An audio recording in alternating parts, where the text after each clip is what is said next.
वृंदावन में एक वृद्ध महिला रहती थी। उसका नाम था माया। वह एक छोटी सी कुटिया में अकेले रहती थी और भगवान श्री कृष्ण की अनन्य भक्त थी। वह पूर्ण रूप से उनकी भक्ति के लिए समर्पित थी। एक छोटी सी बगिया में उनकी एक छोटी सी कुटिया थी। उस बगिया में तुलसी के पवित्र पौधे लगे हुए थे। वह नित्य तुलसी के 2 दल तोड़कर एक छोटी सी चौकी पर भगवान के नाम से समर्पित करती।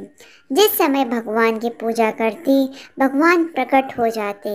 वह लकड़ी की चौकी पर बैठ जाते और तुलसी दल उनके श्री चरणों में रखे हुए दिखाई देते। मुस्कुराते हुए वे माया से पूछते, माया तुम्हें क्या चाहिए? वह रोने लगती और प्रसन्नता से चिल्ला पड़ती, हे मेरे स्वामी, आपको छोड़कर मुझे और क्या चाहिए?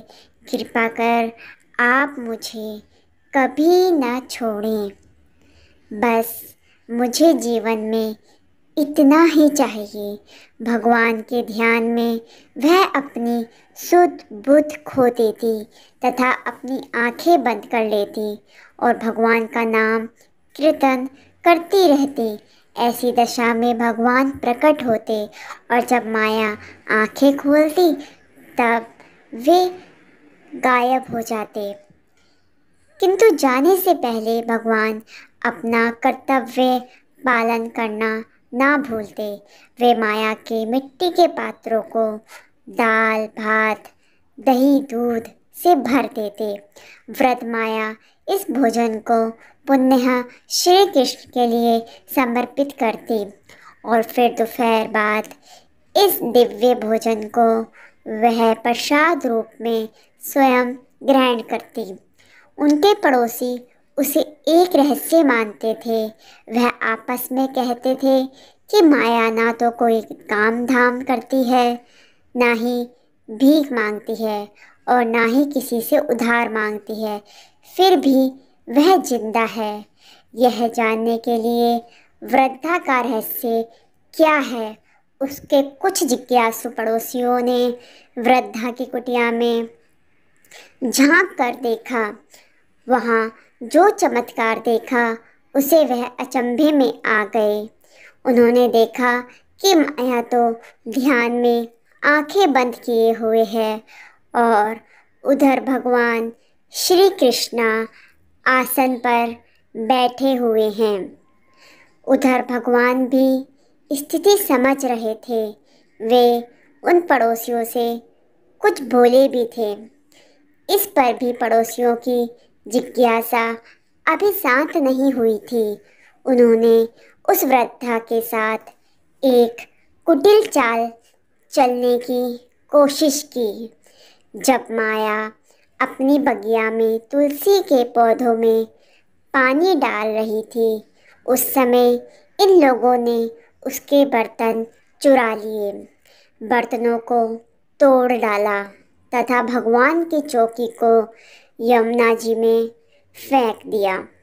दोपहर बाद माया अपनी नित्य पूजा करने के लिए आई, पर यह क्या, माया ने देखा कि ना बर्तन है ना भोजन है और इन सब के अतिरिक्त वेदी खाली पड़ी है, चौकी भी नहीं है। वह जोर से भगवान को पुकार कर कहने लगी, प्रभु कृष्णा, मेरे स्वामी, आप मुझे भोजन से वंचित कर सकते हैं, किंतु मेरी कुटिया में आपका जो स्थान है उसे वंचित ना करिए। जब कोई असहाय व्यक्ति भगवान का स्मरण करता है तब स्वर्ग के देवता भी चुप नहीं रहते। इसी समय माया ने अपने घर के बाहर कुछ खड़खड़ाहट की आवाज़ सुनी। वह धीरे से बाहर आई। उसने देखा कि बाहर पड़ोसियों की भीड़ एकत्रित है। वे एक चमत्कार देख रहे हैं। कुटिया के बाहर हजारों बर्तन रखे हुए हैं। बर्तनों में खाने की वस्तुएं भरी पड़ी हैं। माया ने पलकें बंद कर आंसू रोके, पर कोई बर्तन स्पर्श नहीं किया।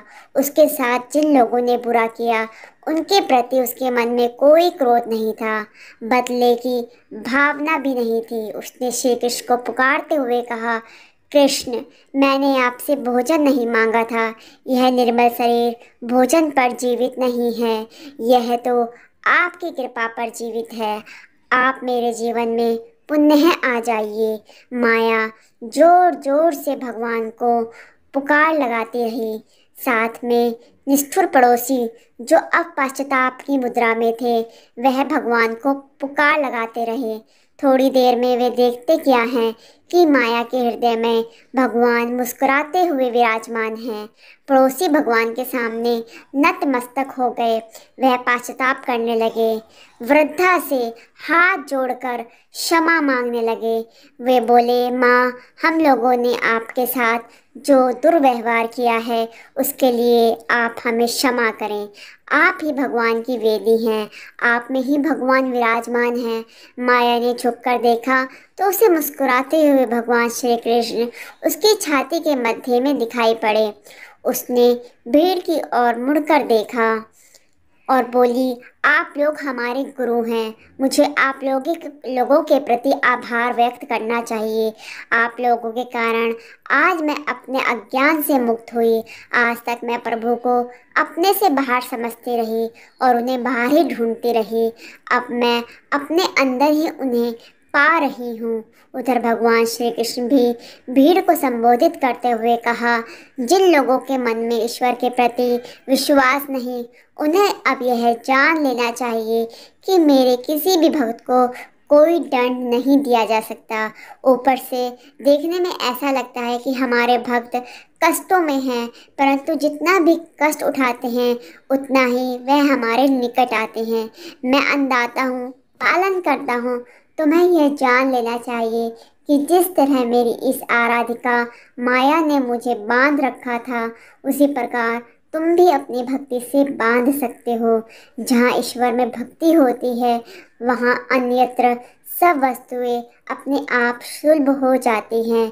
जब भी अपने अंदर परमेश्वर को ढूंढने का प्रयास करें, हमारा जीवन परमेश्वर की भक्ति से ओत प्रोत रहे। यही हमारी परमेश्वर से प्रार्थना है। दोस्तों, आपको ये वीडियो कैसी लगी मुझे ज़रूर बताइएगा और प्लीज़ मेरे इस चैनल को लाइक, सब्सक्राइब और शेयर ज़रूर कीजिएगा। Thanks for watching.